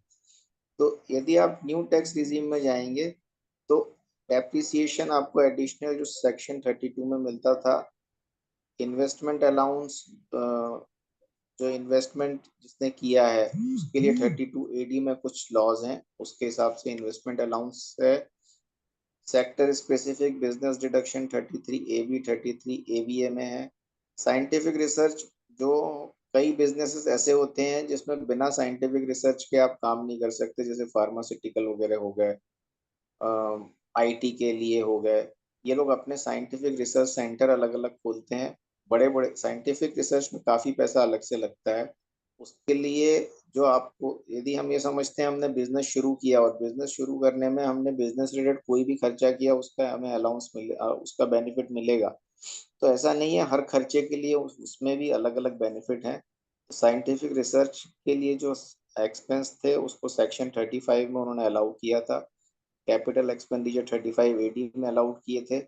और कुछ SEZ स्पेशल इकोनॉमिक जोन रहते हैं जहां से नॉर्मली सिर्फ एक्सपोर्ट के लिए ही सामान बनता है। विद इन इंडिया हम कुछ ऐसे यूनिट बनाते हैं स्पेशल इकोनॉमिक जोन में, जहां रहती वो इंडिया के अंदर है लेकिन उनकी अपनी एक टेरिटरी रहती है।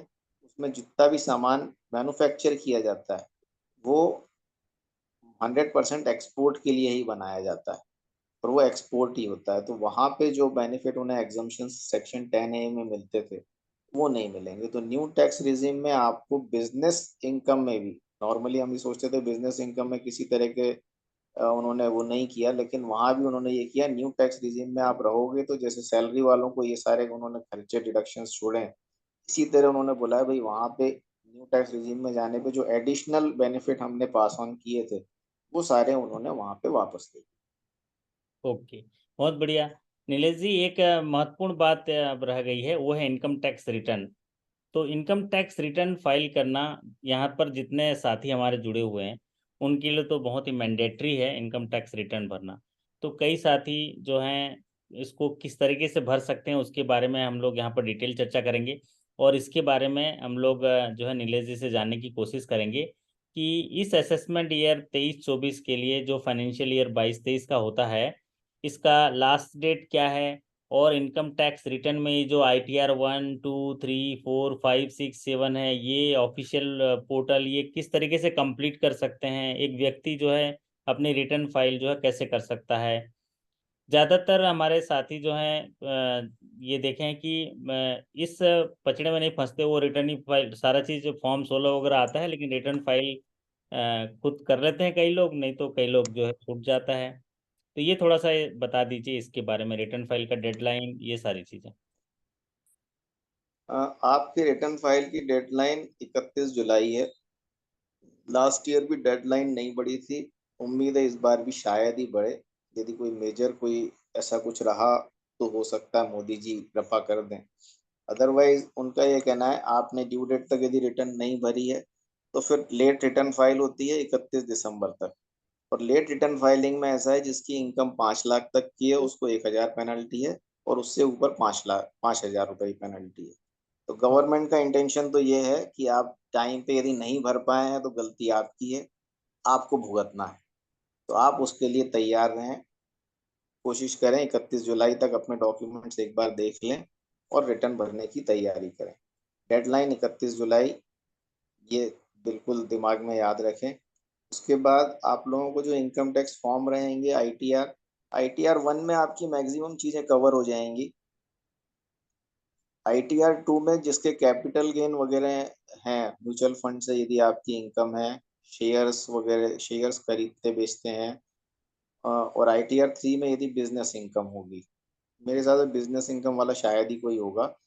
99% सैलरी पर्सन ITR 1 या ITR 2 में कंप्लीट हो जाते हैं। अच्छा, ITR 3 जो है बिजनेस के लिए, ITR 4 किसके लिए होगा? ITR 3, 4 बिजनेस वालों के लिए ही, बिजनेस तो थोड़ी कंडीशंस उसकी अलग अलग हैं। अलग अलग लेकिन होंगे। क्योंकि अधिकतर सैलरीड वाले हैं तो इसलिए उसमें ज़्यादा यहाँ डिटेल में बात करने का ओके, वो कोई बात नहीं। सेंस 5-6 किससे रिलेटेड होगा? ITR 5-6 वो आगे फिर बिजनेस अपनी कंपनीज और association of persons, okay. Societies, वो इन सब के लिए फिर ITR के फॉर्म्स। अच्छा, तो इस स्क्रीन में मुख्य बातें हैं। ITR 1 जो है और ITR 2, ये सैलरीड जो हमारे साथी जुड़े हैं उनके लिए काम का है। दूसरा इसका डेडलाइन जो फाइल करने का, और सभी को फाइल करना बहुत ज़रूरी है। एक जिम्मेदार नागरिक और भारत सरकार की जो नियम है उनका पालन करने के लिए आपको रिटर्न फाइल करना जरूरी है। ये रिटर्न फाइल कैसे कैसे कर सकते हैं, क्या क्या मोड हैं जैन साहब, और उसके स्टेप एक क्या है, जरा बताइए। जरा ये आपके लिए स्क्रीन में यहाँ रख दिया। एक तो अपने लिए आप सीधे सीधे सभी लोग अपना लॉगिन कर सकते हैं इनकम टैक्स की वेबसाइट ऑन करके, incometaxindia.gov.in पे जाके वहाँ अपना लॉगिन ID आपका पैन नंबर होता है। पासवर्ड यदि आपको नहीं मालूम है तो आप फॉरगेट पासवर्ड करके आधार से OTP लिंक करके उससे ले सके दोबारा अपना नया पासवर्ड बना के ऑनलाइन आप लॉगिन कर लीजिए। लॉगिन करने के बाद आपके हाथ में सबसे पहले जो डॉक्यूमेंट होना चाहिए, आपका फॉर्म 16 अपने पास रखें कि आपको सैलरी से इनकम कितनी हुई है वो आपको फॉर्म 16 से मिल जाएगी, जो आपके एम्प्लॉयर ने आपको इशू किया होगा। उसके बाद जब जैसे ही आप लॉगिन करेंगे, लॉगिन करने के बाद ई फाइल पे जाइए, वहाँ पर आपको आगे एक फॉर्म 26A मिलेगा। 26A डाउनलोड कर लीजिए। 26A डाउनलोड करने के बाद उसमें असेसमेंट ईयर करंट का 23-24 सेलेक्ट करके उसे डाउनलोड कर लीजिए। तो वो एक्सेल में आपने होता है, जहाँ किसमें जहाँ होता है? FD रखी होगी उस पर जो इंटरेस्ट मिला होगा, जो TDS कटा होगा, कई लोगों ने शेयर्स में इन्वेस्टमेंट किए होंगे, उस पर डिविडेंड मिला होगा, उस पर टीडीएस कटा होगा, और भी कोई यदि किसी ने नई गाड़ी वगैरह ली हुई है उसके ऊपर टीसीएस कटता है, तो वो भी उसके अंदर आ जाता है। तो जितने भी तरह आपके टीडीएस और टीसीएस हैं वो आपके फॉर्म 26A में दिख जाएंगे। उसमें ये आपको समझ आएगा आपकी सैलरी के अलावा भी दूसरी जगह से इनकम है, और उसके ऊपर भी आपका कुछ टीडीएस कटा होगा। उसके ओके। बाद उसी में एक नीचे AIS और आता है, एनुअल इंफॉर्मेशन सिस्टम, उसको और चेक कर लीजिएगा। उसमें आपकी जितनी भी तरह की इनकम होंगी वो सारी आपकी वहां पर आ जाएंगी। इन सब जो 26A में दिखाता है उसके अलावा भी कुछ इनकम है जो 26A में नहीं दिखाई जाती, तो वो आपको AIS में मिल जाएंगी। अच्छा। आप ऑफिशियल वेबसाइट पे लॉगिन करने के बाद हाँ, मैं ये कह रहा था जैन साहब, ये फाइल टैब पे 26 जो जाइए, है, ये 26 वहां एएस पे जो है, जाने ये के बाद जी 26 जो है ये डाउनलोड होता है, एक्सेल में आ जाता है, ये ये पीडीएफ में आ जाता है। पीडीएफ में आ जाता है। ओके। पीडीएफ ये सिर्फ आपको देखने के लिए चाहिए कि आपके टीडीएस कैसे कटे हैं, कौन कौन से कटे हैं और कहाँ कहाँ से इनकम है। ओके। और AIS में आपकी एनुअल इंफॉर्मेशन सिस्टम है, जितनी भी जगह आपने अपना पैन नंबर दे रखा है और जो भी म्यूचुअल फंड, डिविडेंड और इस तरह के जितने भी जगह आप ट्रांजेक्शन्स कर रहे हैं, आप ये सोचते हैं कि आपके ट्रांजेक्शन किसी को नहीं दिख रहे, जब आप एनुअल इंफॉर्मेशन सिस्टम देखेंगे तो आपको दिखाई देगा कि आपने ऐसा कोई ट्रांजेक्शन शायद ही छोड़ा हो जो उसमें नहीं दिखता हो। अच्छा। ओके। तो ये हमारे सभी साथी देख लिए होंगे। जैन साहब यहाँ बताए, देखिए कि स्टेप 1 क्या करना है, कि इनकम टैक्स के साइट से अब कर सकते हैं। ओके, हाँ, आगे जैन साहब बताइए, आवाज़ पहुँच रही है आप तक?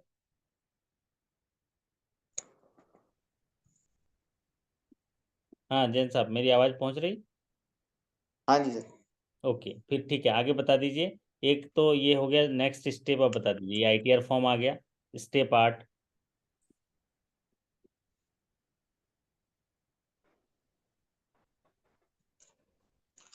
हेलो, हाँ जी, हाँ जी, बताइए। आ रही ना आवाज? हाँ, आ रही, आ अ, रही। उसके आप 26 से अपनी इनकम देख लीजिए, AIS से देख लीजिए, उसके बाद ई फाइल में जाके अपना लॉगिन करने के बाद ई फाइल करके अपना ITR सेलेक्ट करें और उसे ऑनलाइन आप भरना शुरू कर सकते हैं। ठीक है। ऑफलाइन उसमें एक ऑप्शन ऑफलाइन का भी आता है। ऑफलाइन उनके लिए है जो सॉफ्टवेयर वगैरह से भरते हैं, जैसे हम लोग हैं कंसल्टेंट, वो अधिकतर सॉफ्टवेयर के थ्रू ही भरते हैं, क्योंकि इनकम टैक्स साइट पे जितनी इंफॉर्मेशन इनकम टैक्स डिपार्टमेंट मांगता है उसे हाँ। भरते भरते ये समझ नहीं आता, और कई बार जो ये छूटती है तो बार बार रिपीट करता है। कई ओके। बार ड्राफ्ट सेव होते होते कई बार वो लिंक चला सेव जाता है। हम्म। चला जाता है और फिर दोबारा सारी इंफॉर्मेशन भरनी पड़ती है। तो जो ओके। ऑफलाइन सॉफ्टवेयर के थ्रू भरते हैं वो ऑफलाइन भरते हैं, वहां से जेसन फाइल वगैरह डाउनलोड कर लेते हैं भर के, और उसको वहां पर फाइल कर देते इंपोर्ट कर देते हैं, है ना? हैं, इंपोर्ट कर देते हैं। बिल्कुल सर। हाँ, हम्म। आप IT वाले हैं, आप अच्छे से समझ सकते हैं। ओके। तो ये जो है एक प्रोसेस है। इसमें ये जो लिखा है, after completing the process E verify return through Aadhaar OTP, तो ये फाइनल सबमिशन करते समय एक आधार OTP आता है वेरिफिकेशन के हाँ, लिए। ये थोड़ा ध्यान रखिए, कई लोग पिछले साल तक ये लिमिट, जैसे आप रिटर्न फाइल कर देते थे, रिटर्न फाइल करने के बाद लास्ट ईयर 90 या 120 दिन तक में आपको बैंगलोर साइन करके डॉक्यूमेंट भेजना पड़ता था। इस ओके। साल से वो टाइम लिमिट 30 डेज हो गई है। यदि आपने 30 डेज के अंदर साइन करके डॉक्यूमेंट बैंगलोर नहीं पहुंचे तो ये मान लिया जाएगा कि आपने रिटर्न फाइल नहीं की है। ये बेसिक डॉक्यूमेंट है। यदि आपका वो डॉक्यूमेंट इनकम टैक्स डिपार्टमेंट के बाद नहीं पहुंचा है तो आप ये मान लें आपकी रिटर्न मानी जाएगी कि रिटर्न नहीं भरी हुई। तो ना, उसको वहां भेजने से अच्छा है आप आधार से, आजकल सबके लिंक हैं, आप उसमें आधार OTP का ऑप्शन आता है, फाइल करने के बाद आधार से OTP से उसको वेरीफाई कर दीजिए तो आपकी रिटर्न सबमिट हो जाएगी।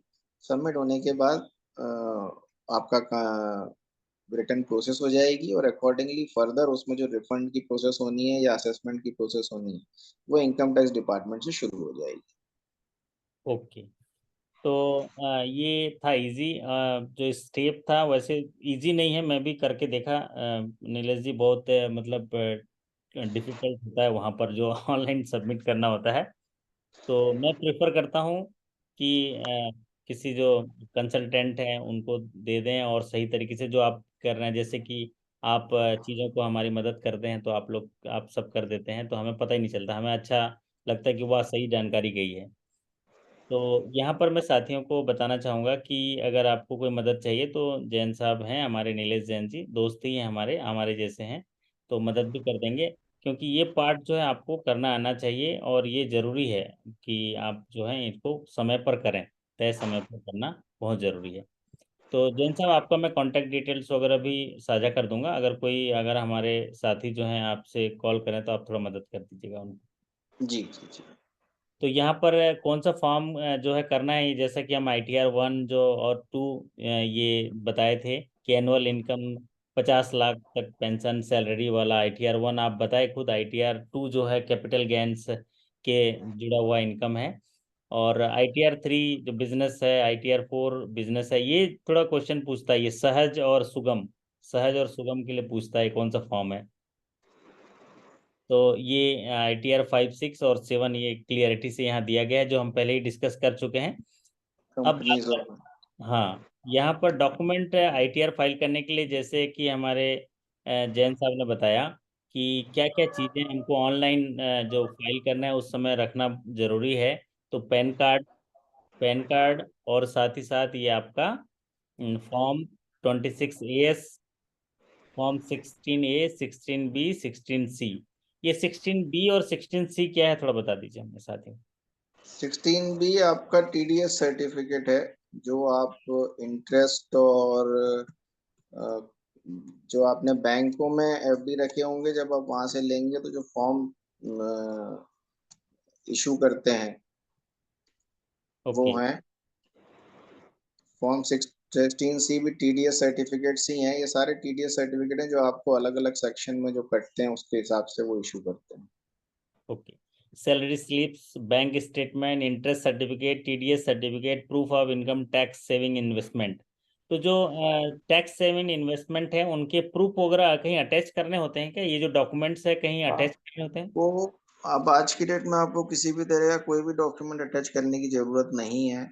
आपके अधिकतर चीजें तो वैसे आप एम्प्लॉयर को दे देते हैं, तो एम्प्लॉयर की रिस्पॉन्सिबिलिटी रहती है उसको देख ले और उस हिसाब से फॉर्म 16 में कैप्चर कर ले। यदि आपसे देना छूट गए हैं या आपने दिए हैं उनसे लगाना छूट गए हैं उसमें, तो उस तरह के जितने बेनिफिट जहां जहां आपको हैं, मान लीजिए आपने NPS में इन्वेस्टमेंट किया है, वो एम्प्लॉयर ने नहीं दिखाया या उस समय आप नहीं बता, ओके। और बाकी भी इस तरह की कोई चीज यदि छूट गई हो तो आप उसको वहां कैप्चर कर सकते हैं। हम्म। TDS सर्टिफिकेट इसलिए है यहाँ कि पर नीलेश जी मैं आपको बताना चाहूँगा, जब मैनेजमेंट ऑडिट होता है तो ये हाँ HR सेक्शन का भी ऑडिट होता है। तो इसमें ये देखा जाता है कि जो जो डिक्लेरेशन होता है, जो डिक्लेरेशन करते हैं ना, आपका इन्वेस्टमेंट डिक्लेरेशन एम्प्लॉय हाँ हाँ। डालता है कि वो कहाँ कहाँ इन्वेस्ट किया है, तो उसको प्रूफ देना पड़ता है। जैसे वो बोल रहा है कि मैं 50,000 की LIC प्रीमियम पटाता हूँ, तो उसको उनको रसीद देना पड़ता है, प्रूफ देना पड़ता है। कोई भी इन्वेस्टमेंट डिक्लेरेशन है तो उनको प्रूफ देगा, वेरीफाई होगा, तब जाके वो इन सबमिट होगा, अदरवाइज वो इफेक्ट नहीं दिखाता है। तो यही आप जो बता रहे एम्प्लॉयर की रिस्पॉन्सिबिलिटी भी है कि यदि हैं। उसने जो हाँ। सर्टिफिकेट लिए हैं, इनकम टैक्स डिपार्टमेंट ये मानता है कि एम्प्लॉयर ने जो सर्टिफिकेट ले लिए हैं वो सही है, तो हम्म। यदि कभी चेकिंग होगी भी तो इनकम टैक्स डिपार्टमेंट पहले एम्प्लॉयर को खंगालेगा। तो हम्म। उनकी रिस्पॉन्सिबिलिटी होती है सारे डॉक्यूमेंट आपसे प्रॉपरली लेके अपनी कस्टडी में रखें। ओके, बहुत बढ़िया। तो अभी फटाफट चलते हैं, ये लास्ट स्क्रीन है, तो इसके बारे में ज़रा हमारे साथियों को ज़रा बताएंगे कि ये क्या कह रहा है, ये स्क्रीन बहुत इंपॉर्टेंट है। ये मैं आपको बता ही रहा था कि 31 दिसंबर तक जो मैंने पहले बताया आपको, हालांकि यहाँ 1 सितंबर लिखा है, ये 1 अगस्त है, क्योंकि 31 जुलाई को हमारी डेट खत्म हो जाएगी। तब हम्म। तक आपको पेनल्टी कुछ नहीं लगेगी। फिर 5 लाख से नीचे 31 दिसंबर तक 1,000 रुपये, और 5 लाख के ऊपर 5,000 रुपये। उसके बाद आप 31 मार्च तक भी रिटर्न फाइल कर सकते हैं, तब 1,000 पेनल्टी, और 5 लाख के ऊपर ये पेनल्टी 10,000 हो जाएगी। और अच्छा। 31 मार्च के बाद रिटर्न फाइल करनी है तो एक ऑप्शन आता है अपडेटेड रिटर्न का, हम्म। उसमें भी यही पेनल्टी चलती रहेंगी और इसी के हिसाब से आप अगले 2 साल तक रिटर्न और फाइल कर सकते हैं। अच्छा, तो ये हमारे साथी तो सब सेकंड वाले कॉलम में आएंगे, सब तो सबकी तो 5 लाख से तो ऊपर ही है। तो पाँच हाँ, लाख से ज़्यादा ऊपर इनकम है, अगर ये लेट करते हैं तो 31 जुलाई तक अगर ये रिटर्न फाइल करते हैं तो कोई भी चार्ज नहीं, निःशुल्क है। और यहाँ पर 1 सितंबर लिखा है, वो 1 सितंबर नहीं, 1 अगस्त है जो हमने रेड में ठीक कर दिया। 1 अगस्त से लेकर 31 दिसंबर तक है तो इनको 5000 पेनल्टी लगेगा और ये रिटर्न फाइल कर सकते हैं। और 1 जनवरी से 31 मार्च 2024 तक करेंगे तो ये 10,000 तक, और 31 मार्च 2024 के बाद फिर उनको अलाउ नहीं है। 31 मार्च नहीं, ये असेसमेंट ईयर खत्म होने के 2 साल बाद तक आपको अपडेटेड रिटर्न फाइल करने की परमिशन रहेगी। अच्छा लेकिन पर। हम्म। वो यदि आपको पेनल्टी भर के ही भरना हो, तो हाँ, उसका कोई सेंस नहीं है, कोशिश करें उसे ड्यू टाइम में ही भरें। बहुत बढ़िया। तो यहाँ पर एक बात एक और कही गई है, apart from penalties in case tax payer are eligible to receive a refund, there will be a delay in case the ITR is filed late. Taxpayer will also have to pay 1% interest on the pending amount in case of returns are not filed on time। ये थोड़ा बता दीजिए। जैसे जैसे आपके time, एक तो delay जो रिटर्न है वो आप 31 दिसंबर 31 मार्च तक भर सकते हैं। हम्म। लेकिन आपके जितने भी इनकम टैक्स डिपार्टमेंट ये कहता है आपने जो कमाई की है उसके ऊपर जितने भी तरह के टैक्सेस हैं वो 31 मार्च तक, और हम्म। जिसकी इनकम एक लिमिट में है वो 31 जुलाई तक बिना इंटरेस्ट पेनल्टी के दे सकता है। इसके बाद उनका मीटर घूमना शुरू हो जाता है। Okay. Section 234A, section 234B और सेक्शन 234C, 234ABC, इसमें लेट फाइलिंग के कारण, टैक्स टाइम पे जमा ना होने के कारण, और इसके अलावा टैक्स को अलग अलग क्वार्टर में भरने की ड्यू डेट्स अलग रहती हैं। तो आपने जिस भी तरह से डिले किया है उसके ऊपर जो इंटरेस्ट लगेगा वो सारा 234 ABC के हिसाब से कैलकुलेट होता जाएगा, और वो सारा आपको उस समय फिर अलग से जमा करना पड़ेगा। मतलब आप ये ना समझें कि ये जो पेनल्टी है 1,000 और 5,000 या 1,000 और 10,000 ही रहेगी।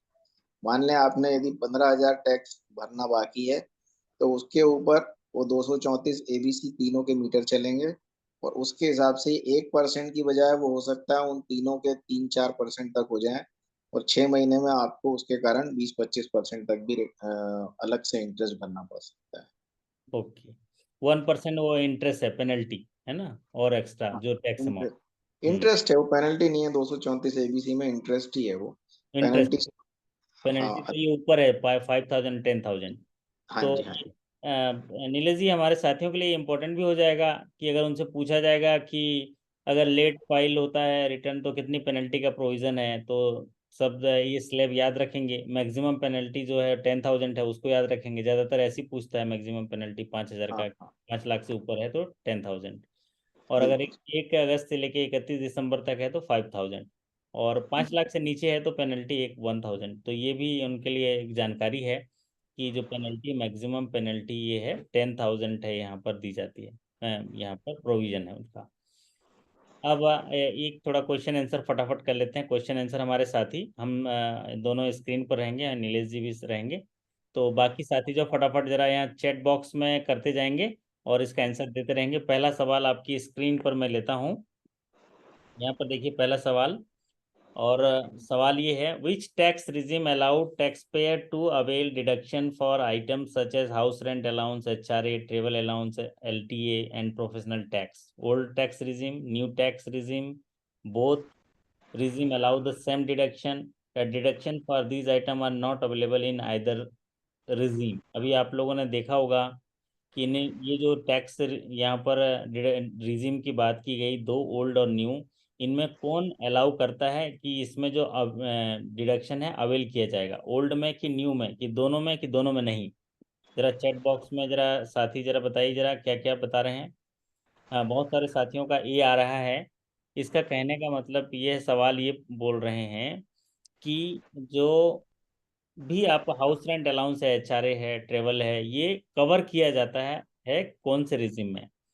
तो आप देखे होंगे नीलेश जैन साहब ने बढ़िया करके बताया, ये ओल्ड रिजिम में कवर किया जाता था, न्यू रिजिम में इसको कवर नहीं किया गया, हटा दिया गया, है ना? सही है नीलेश जी? जी बिल्कुल सर। चलिए अगले सवाल पर बढ़ते हैं। बहुत बढ़िया, बहुत सारे साथियों ने सही है, अच्छा सीखे हैं। देखिए चैट बॉक्स आपको दिख रहा होगा शायद, मुझे भी यहाँ दिख रहा है। सभी साथी जो हैं एकदम जो है यहाँ पर एक्टिव जरा ए दिए हैं, सब लोगों ने सही दिया है। चलिए अब अगला सवाल आपकी स्क्रीन पर देखिए। How can tax payer select the right tax regime by using an old versus new tax calculator, by taking an expert tax consultation? Both option A and B are correct. Tax payer can not select the tax regime, it is determined by the government. यहाँ पर क्या बोला गया है कि tax payer कैसे select करता है राइट टैक्स रिजीम? तो ये जरा चैट बॉक्स पे जरा बताइए, ये सवाल क्या बोल रहा है, और सवाल ये क्या बोल रहा है, ये आपके जो है both A and B option दोनों जो है करेक्ट है, क्योंकि ये खुद डिसाइड करना होता है कि आपको ओल्ड में जाना है, न्यू में जाना है, या आपको एक्सपर्ट कंसल्टेशन है, दोनों के आधार पर रिजिम डिसाइड कर सकते हैं, है ना? ये हमारे कुछ जानकार हैं। नीलेश जी बताइए जरा, ये बोल रहे हैं कि जो टैक्स पेयर हैं, जो इंडिविजुअल है, वो कैसे किस आधार पर सेलेक्ट करेगा? या तो खुद ऑप्शन करेगा, सी। है ना? Option C sir. ऑप्शन सी।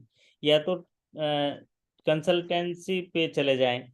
तो जरा ज़्यादातर साथी जरा चैट बॉक्स में टाइप करके बताएं। दो, मतलब मान लीजिए सी को छोड़ दें तो दो ऑप्शन ही आपके पास है कि खुद और कंसल्टेंसी। तो इनमें से एक ए खुद करना है और बी कंसल्टेंसी। तो जरा चैट बॉक्स में जरा टाइप करिए, जरा हमारे 25 साथी जरा टाइप करिए, आप किसको प्रेफर करते हैं? अविनाश जी बोल रहे हैं ए। ए मतलब आप खुद करना चाहते हैं कि टैक्स कंसल्टेंसी, मतलब कंसल्टेंसी जो एक्सपर्ट टैक्स? तो बी कह रहे हैं। और साथी ए, मतलब सब एकदम एक्सपर्ट हैं, नीलेश जी हैं ए। फौजी प्रदीप जी कह रहे हैं बी। और बस चार ही साथी। मतलब इसको ये देख, अगर अगर रेशियो से देखें तो 70-30 का रेशियो आ गया, मतलब 70% लोग खुद करते हैं, 30% लोग जो है टैक्स कंसल्टेंसी पे जाते हैं। लेकिन मैं यहाँ पर सभी साथियों को सलाह दूंगा कि भैया सोनार का काम सोना का काम सोनार करे, लोहा का काम लोहार करे। तो जो एक्सपर्ट है ना उससे काम कराओ आप। अगर आप ज़्यादा आउटपुट पाना चाहते हैं, ज़्यादा एक्यूरेसी लाना चाहते हैं कुछ भी, तो जो एक्सपर्ट है उसी से काम कराओ। जैसे आप कोई बैंकिंग से रिलेटेड कोई सलाह लेने जाओगे तो बैंकर्स के पास जाइए। मतलब ये है, जैसा कि मैं मुहावरे के तौर पे बोला कि अगर आपको सोने का काम करना है तो सोनारी के पास चले जाइए, और लोहे का काम रिलेटेड है तो लोहार के पास जाइए। अगर सोना का काम जो है लोहार के पास ले जाएंगे तो कैसे होगा नीलेश जी? ढम से हथौड़ा मारेगा, सब सोना चला जाएगा कहीं, है ना? तो मेरे सलाह से ये बी कंसल्टेंसी सही है। चलिए अगला आपके स्क्रीन पर ये सवाल है, which tax regime reduce compliances and paper work for the tax payer? तो ये कौन सा टैक्स रिजिम है जो पेपर वर्क्स को रिड्यूस किया है, कंप्लाइंसेस को रिड्यूस किया है? तो न्यू टैक्स रिजिम है। ये काफ़ी कुछ पेपर वर्क को रिड्यूस कर दिया है, जैसे कि हम बता रहे थे बेंगलुरु भेजना पड़ता था, और थोड़ा सा ये पेपर वर्क वगैरह को। तो वो तो भेजना ही है। न्यू टैक्स में सिर्फ ये हो गया कि आपको किसी तरह का इन्वेस्टमेंट नहीं करना, तो आपको कोई इन्वेस्टमेंट प्रूफ भी नहीं रखना है अपने पास आगे के असेसमेंट्स के लिए। कुछ भी नहीं करना है, आपके पास जो सैलरी आई है आपने उस पर टैक्स निकाला और दे दिया। तो सरकार ओल्ड क्या टैक्स। करे, इन्वेस्टमेंट नहीं करना, खर्चा करो, बोलो जितना आई है 30% हमको दे दो और बाकी सब जो है खर्चा करो। ना कोई रिकॉर्ड रखना है ना खर्चा करना है। खर्चा करना है बस। एंजॉय की। एंजॉय करिए, है ना? तो ये चाह रही है। परिचालन में रहे पैसा आपका, कहीं एक जगह नहीं जमा हो जाए, है ना? बस क्या है बस। आपकी स्क्रीन पर, which of the following deductions are available under the new tax regime? है ना? यहाँ तो answer all of the above कर दिया है। स्टैंडर्ड डिडक्शन जो है, डिडक्शन 80C, डिडक्शन 80JJA, और यहाँ पर ऑल ऑफ द अबव है कि कौन से डिडक्ट न्यू टैक्स रिजिम में स्टैंडर्ड डिडक्शन है जो 24-25 से असेसमेंट ईयर में आएगा, है ना? और डिडक्शन 80JJA और डिडक्शन अंडर 80CC, ये दोनों के बारे में थोड़ा सा बता दीजिए। 80CC और 80JJ ये क्या है, ये अगर याद आ रहा हो तो? एटीसीसीडी तो आपका ये है एनपीएस के लिए। अच्छा। एनपीएस और बेसिकली एनपीएस और दो तरह के हैं, एटीसीसीडी 1, एटीसीसीडी 2। ओके। एनपीएस हो गया, और आपके गवर्नमेंट के अंदर भी आप यदि देखें तो हम्म। जो वहां पे अब पेंशन मिलनी बंद हो गई है। ओके। तो वो जो गवर्नमेंट से एम्प्लॉयर अलग से अमाउंट डिपॉजिट करता है, उसके लिए एटीसीसीडी 2 में आ जाता है। अच्छा, ठीक है।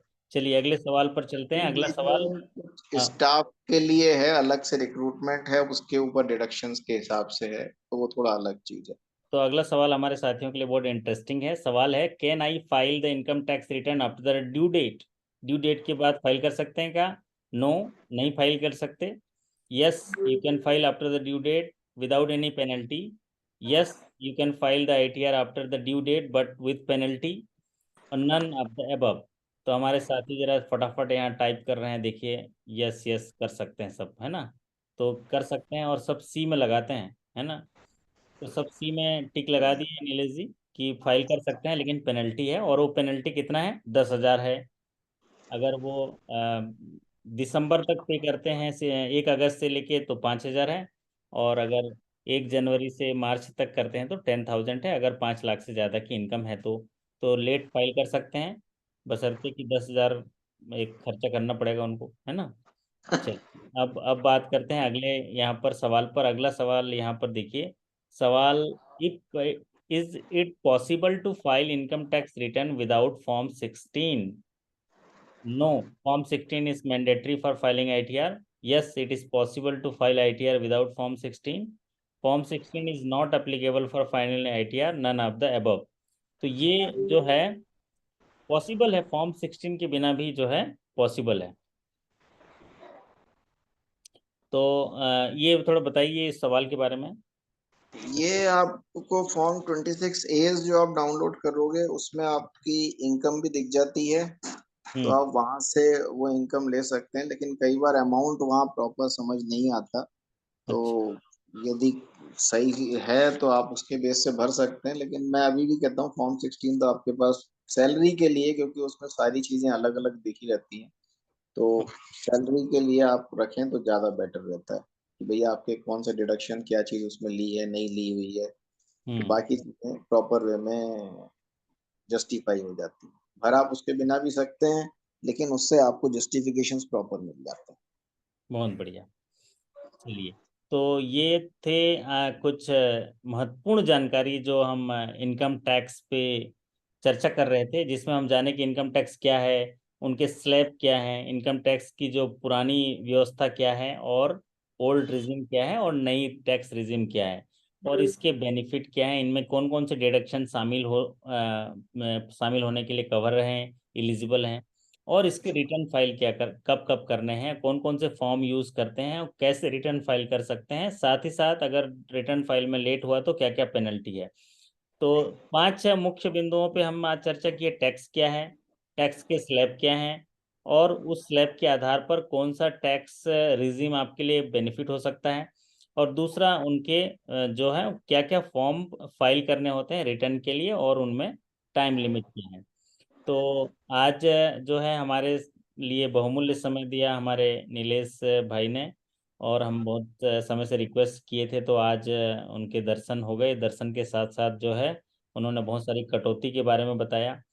ये लाभ भी हो सकता है, और ज़्यादा जानकारी होने से नुकसान भी हो सकता है। पहले जानकारी नहीं था तो नहीं भी डिडक्शन दिखाते थे, तो ये दोनों चीज़ें हैं, वाइस वर्सा।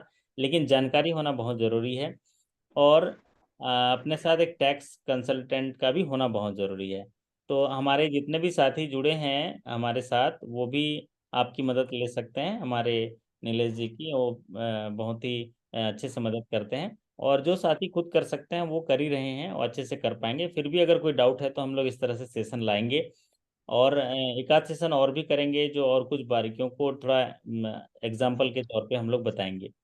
तो आज के सेशन में हम लोग इसी कोट के साथ यहाँ सबसे विदा लेंगे कि ये ज़रूरी नहीं है कि हर लड़ाई जीती जाए। लेकिन ये जरूरी है कि हार से कुछ सीखा जाए। अगर कुछ डिडक्शन हो जा रहा है तो उससे भी सीखा जाए, क्योंकि वो डिडक्शन जो है देश के इंफ्रास्ट्रक्चर और कल्याणकारी चीजों में लग रहा है। तो सही बात है नीलेश जी, हमने क्या बताया कि ये जरूरी नहीं है कि हर जंग जीती जाए, है ना। और लेकिन ये जरूरी है कि जो अपने जो हार है उससे कुछ सीखा जाए। तो ये हार वाली बात तो नहीं है, अगर कोई जानकारी हमें मिलती है तो नहीं, हमें जीतनी आप चाहिए। लोग सब लोग रिटर्न अपने हिसाब से भरते हैं, बहुत अच्छी बात है। बस ये थोड़ा ध्यान रखा करिए कि जो डिडक्शंस हैं 80 चैप्टर 6 ए में बहुत सारे डिडक्शंस हैं। कई लोगों को ये नहीं पता होता उनके घर कोई बीमार है या ज्यादा कुछ बीमारियों में भी कुछ बेनिफिट्स मिलते हैं। और कई लोगों को एरियर मिलते हैं पिछले 3 3 4 4 5 5 साल के, उनके लिए अलग से फिर सेक्शंस में उसमें जितने साल के एरियर मिले हैं उतने साल के दोबारा कैलकुलेशन होके उस पर भी कुछ रिबेट मिल सकती है। यदि आप पहले कम स्लैब में हो और अभी एरियर मिला है तो आप ज्यादा स्लैब में टैक्स दे रहे होंगे, हो सकता है उसके कारण आपको टैक्स बेनिफिट मिले। इसके अलावा कई बार कई लोगों का जब रिटायरमेंट होता है तो हम कई बार रिटर्न भरते हैं तो देखते हैं कि जो एम्प्लॉयर है कई बार वो बेनिफिट कम्यूटेड आपकी पेंशन है, ग्रेजुटी है, उसमें लीव एनकेशमेंट है, उनके बेनिफिट्स कई बार उस तरह से पास ऑन नहीं होते जिस तरह से होने चाहिए। तो कई बार ये हो जाता है आदमी का टैक्स 5 से 7 7 लाख कटता है और जब हम रिटर्न भरते हैं तो कई बार रिफंड 2 2 3 3 लाख रुपए तक आता है। मैं ये नहीं बोलता कि आप लोग गलत भरते होंगे, लेकिन एक अवेयर रहना और चीजों को देखते रहना, या बीच बीच में कभी कभी एक आध रिटर्न भरवा लिया करें जिससे आपको ये समझ आ जाए यदि कोई गलती हो रही है। क्योंकि वो 5 मिनट आपसे डिस्कशन करने में आपकी जितनी कुंडली है वो निकाल के रख देंगे और आपको ये बता सकते हैं कि आपको और क्या बेनिफिट हो सकते हैं। कई बार आपकी सैलरी स्लिप में कुछ चीजें ऐसी रहती हैं जिसके बेनिफिट एम्प्लॉयर पास ऑन नहीं करता। कई एग्जम्पशंस आपको सैलरी में भी मिलती हैं, तो वो मिल रहे हैं या नहीं मिल रहे हैं वो आप चेक करवा सकते हैं बहुत और बढ़िया। उनके बेनिफिट मिल सकते हैं। बहुत अच्छा नीलेश जी। हमारे कई साथी कमेंट कर रहे हैं, very nice session sir, we learn a lot lots of things and this will help. Thank you, आपको थैंक यू कर रहे हैं, नाइस सेशन, थैंक यू कर रहे हैं आपको। Thank you. और बहुत सारे साथी कमेंट्स कर रहे हैं। तो आज के सेशन में अगर किसी साथी को कोई सवाल पूछना हो तो पूछें, नहीं तो फिर यहाँ पर ये सेशन हम एंड करेंगे।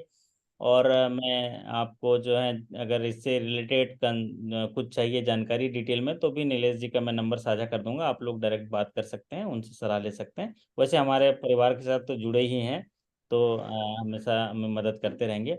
तो आपका कॉन्टैक्ट नंबर चैट बॉक्स में डाल दीजिए, नीलेश जी से मांग रहे हैं हमारे साथी। तो चैट बॉक्स में आप डाल देंगे और बाकी तो मैं ग्रुप में भी डाल दूंगा, तो अच्छा जी रहेगा। और दूसरा जो है, आज के सेशंस में आपको ये इतनी अच्छी जानकारी मिली तो एक धन्यवाद तो आप बनता ही है। तो कोई साथी यहाँ पर हैं जो धन्यवाद करेंगे। सुकृति जी, आपको सेशन अच्छा लगा?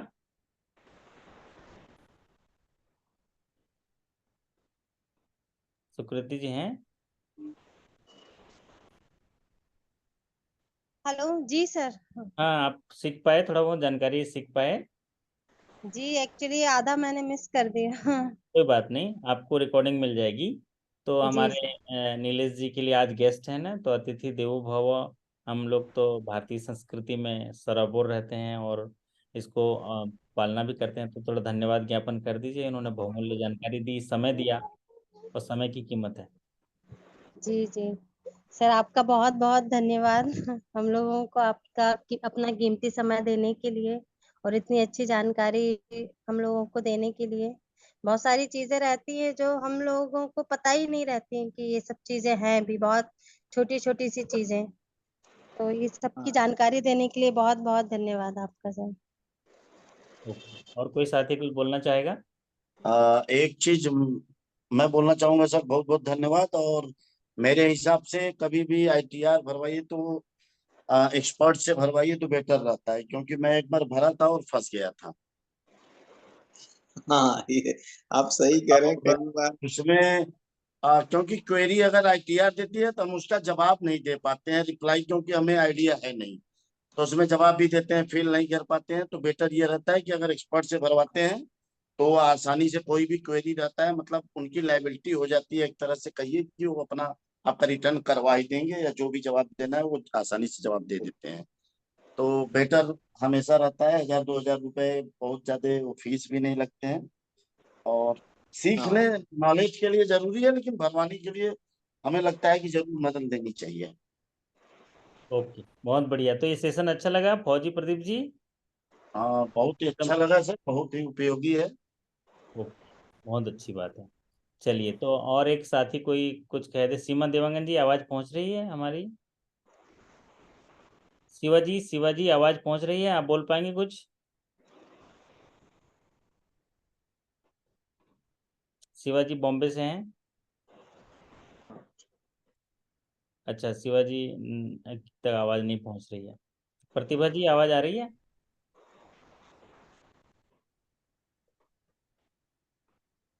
अच्छा, ओके, चलिए, कोई बात नहीं, है ना। और सभी साथियों की ओर से मैं धन्यवाद करता हूँ। ऐसे ही हम लोग सीखते रहते हैं, छोटी छोटी चीज़ें जानते रहते हैं। और ये जो चीज़ है ये समसामयिक है, अभी हमको रिटर्न भरना है। जो जानकारी है तो आप लोग रिटर्न भर लीजिए, नहीं तो नीलेश जी ने उनका नंबर दे दिया है यहाँ पर 9039116434। तो आप उनका मदद भी ले सकते हैं। और बेहतर आउटपुट मतलब आपको निकलेगा कि एक्चुअल में सही क्या है। मैं ये नहीं कह रहा हूँ कि उसमें कुछ बचत हो जाएगा, कुछ हो जाएगा, लेकिन आप जो है ये जरूर तय कर लीजिए कि जो भी डाटा जा रहा है वो सही जा रहा है आपको। ठीक है। तो नीलेश जी, आपका बहुत बहुत धन्यवाद। फिर आज हम साथियों से विदा लेते हैं, लेकिन सभी साथी यहाँ पर बने रहेंगे क्योंकि अभी एक बढ़िया सा सेशन होने वाला है इंटरव्यू स्किल पर। तो इंटरव्यू स्किल्स पर जो सेशन है आज, हमारे एक होनहार साथी यहाँ पर सेशन लेंगे। और सभी साथी अभी इंटरव्यूज का दौर चल रहा है, तो इंटरव्यू की तैयारी कर रहे हैं। तो नीलेश जी का हम धन्यवाद करते हैं। साथ ही जब उनसे कांटेक्ट करेंगे तो उनकी मदद करेंगे, और हमारे साथ हैं ही, हमारे टीम के साथ, हमारे फैमिली के साथ जुड़े हैं, तो हमें मदद करते रहेंगे। तो बहुत बहुत धन्यवाद आप सभी के। अच्छे कार्य निष्पादन, बेहतर स्वास्थ्य, शानदार सफलता और एक अच्छी आय की कामना करते हुए आपसे विदा लेते हैं। आप ज़्यादा टैक्स पटाएं, क्योंकि ज़्यादा टैक्स पटाएंगे मतलब आपकी आय भी ज़्यादा ही होगी। तो ज्यादा खुद होगी। से वादा, मेहनत ज़्यादा, मजबूत इरादा और इनकम ज़्यादा, बस इसी मूल मंत्र के साथ मैं आपसे विदा लेता हूँ। आप लोग सभी सेशन में बने रहिए। जैन साहब भी विदा लेंगे हमसे। फिर आपके साथ मैडम जुड़ेंगी अभी, और आपसे इंटरव्यू की स्किल्स के बारे में चर्चा करेंगे। थैंक यू सो चलिए, मच। धन्यवाद। Good thank night. यू।